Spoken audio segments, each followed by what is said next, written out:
Patrick Juvet, né le 21 août 1950 à Montreux, en Suisse, fut l'une des stars du disco les plus en vue des années 70, avec des tubes comme Où sont les femmes et I Love America, qui firent de lui une sensation internationale.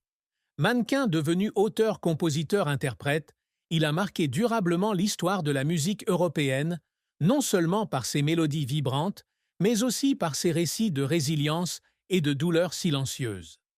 Décédé à l'âge de 70 ans le 1er avril 2021 à Barcelone, en Espagne, il laisse derrière lui un héritage musical à la fois brillant et profondément marqué.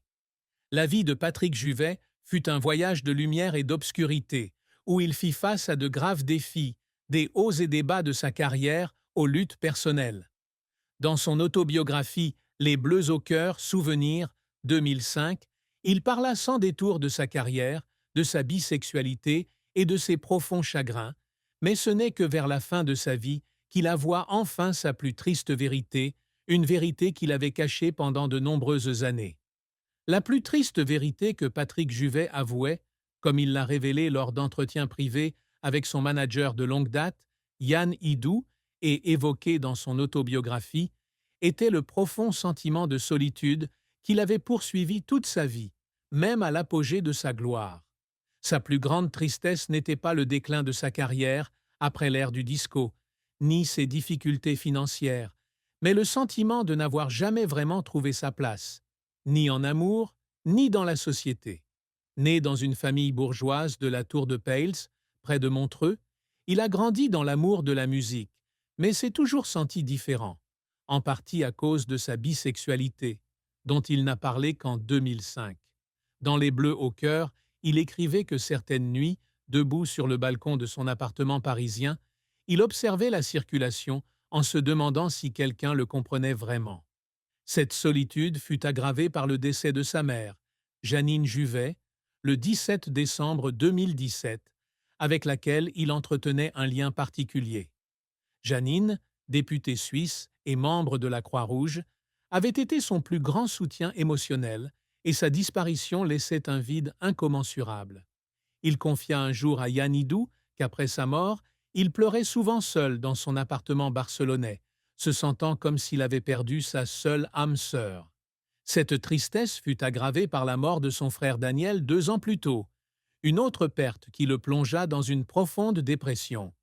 Plus tard, il avoua que, malgré ses performances devant des milliers de spectateurs, il se sentait encore seul, comme un enfant perdu, une douloureuse vérité qu'il n'osait affronter qu'une fois les projecteurs éteints. La carrière de Patrick Juvet raconte son ascension, de jeune mélomane à star internationale du disco, mais aussi des hauts et des bas, ponctués de larmes face à des efforts non récompensés. Il débute son parcours à l'âge de 6 ans, en étudiant le piano au Conservatoire de Lausanne, où il remporte le premier prix.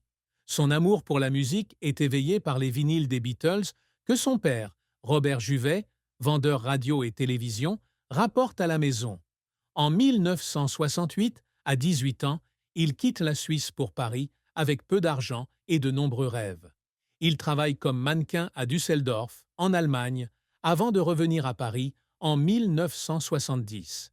Il y rencontre le producteur Eddie Barclay, qui l'aide à sortir son premier single, Romantique pas mort, en 1971. Le véritable succès arrive en 1972 avec La Musica, vendue à plus de 300 000 exemplaires en France, et surtout lorsqu'il compose Le lundi au soleil pour Claude François, un tube qui lui assurera des revenus stables pour le reste de sa vie. En 1973, il représente la Suisse au concours Eurovision de la chanson avec Je vais me marier, Marie, qui n'atteint que la 12e place, mais le propulse au rang de célébrité en Europe. La carrière de Juvet atteint son apogée à la fin des années 1970, lorsqu'il se tourne vers le disco et collabore avec des grands noms tels que Jean-Michel Jarre, Jacques Morali et Henri Bellolo. Son album Paris by Night, 1977, contenant la chanson Où sont les femmes, devient un phénomène en France et dans le monde francophone. Bien qu'il suscite la controverse, les paroles étant jugées sexistes par le Mouvement de libération des femmes, MLF.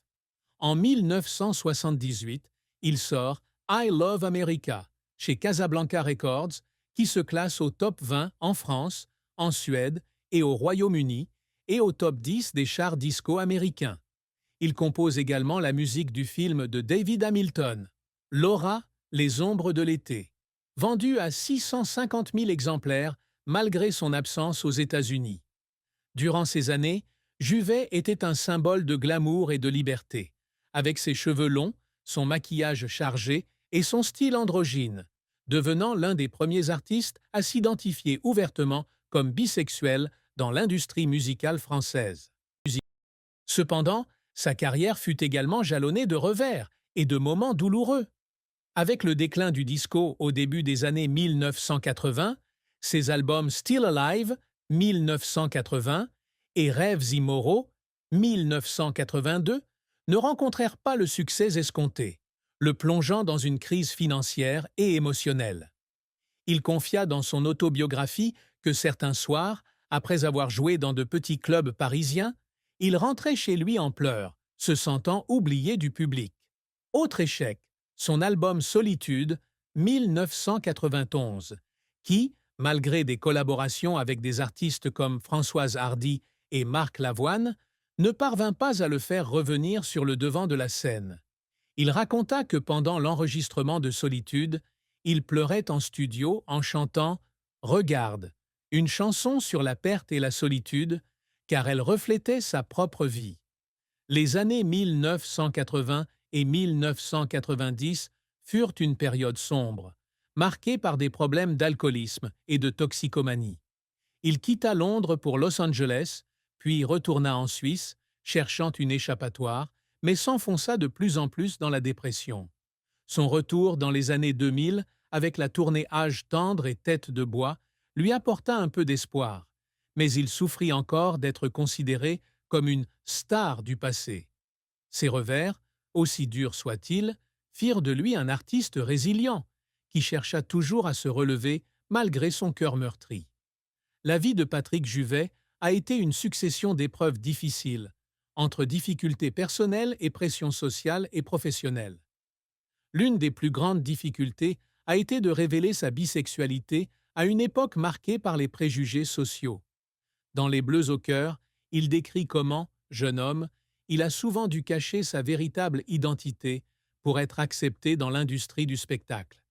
Sa relation avec Pascal Maignan, son manager et associé dans les années 1970, a été une source de réconfort, mais aussi une source de tension, car elle devait rester secrète. Un autre défi a été sa dépendance à l'alcool et aux drogues, apparue dans les années 1980, alors que sa carrière déclinait. Il a un jour confié à Gala qu'il lui arrivait de boire toute la journée pour oublier la douleur, et que sa guérison dans les années 1990 a été un combat acharné, notamment lors de sa rencontre avec Pierre Palmade, qui l'a aidé à trouver la lumière, mais a également été traumatisant lorsque leur relation a pris fin. La pression des médias et du public a également été un défi de taille. Après le succès de Où sont les femmes?, il fut critiqué pour son sexisme et reçut une série de lettres insultantes de la part de MLF, ce qui lui donna le sentiment d'être incompris. Il raconta un jour qu'après avoir lu un article le qualifiant d'antiféministe, il s'était assis dans son appartement parisien en pleurs, se demandant si sa musique lui apportait réellement de la joie ou seulement de la souffrance. Les difficultés financières n'étaient pas négligeables, car il dépensait sans compter à son apogée, ce qui le conduisit à s'endetter dans les années 1980. Son déménagement à Barcelone en 2001 était une tentative de prendre un nouveau départ, mais il rencontrait toujours des difficultés à maintenir son niveau de vie. Les décès de sa mère et de son frère furent des coups durs, le plongeant dans la dépression et l'isolant dans son appartement barcelonais. Ces épreuves, aussi douloureuses soient-elles, ont fait de lui la personne qu'il est devenu, un artiste fort et vulnérable qui cherchait à transcender les ténèbres pour apporter la lumière à son public. Ce qui rend Patrick Juvet le plus triste, et vraiment triste, c'est le sentiment de ne pas avoir été à la hauteur de sa véritable nature pendant ses années de gloire. Dans une interview accordée à France Dimanche en 2010, il avouait vivre dans la peur du jugement, notamment en raison de sa bisexualité et de son style androgyne. Il était triste à l'idée de devoir cacher une partie de lui-même pour être aimé de son public, évitant de parler de ses relations homosexuelles et essayant de maintenir l'image de la parfaite star du disco. Cette tristesse s'est amplifiée lorsqu'il a repensé aux relations rompues, notamment avec Florence Aboulker, qu'il considérait comme le plus grand amour de sa vie, comme il l'a révélé dans l'émission Vie privée, Vie publique en 2010. Florence, productrice et romancière, avait été sa confidente des années 70 jusqu'à sa mort en 2002, et sa disparition l'avait laissé vide. Il a un jour confié qu'il y avait des nuits où, assis dans son appartement barcelonais, il écoutait de vieilles chansons et pleurait en pensant à Florence, estimant qu'il n'avait pas assez dit de mots d'amour de son vivant. Cette tristesse ne se résume pas seulement à une perte, mais aussi à des occasions manquées, des non-dits et des moments où il n'a pas osé être fidèle à son cœur. C'est l'une de ses plus profondes tristesses, une cicatrice qu'il a portée toute sa vie, l'amenant à s'interroger sur le sens de la célébrité et des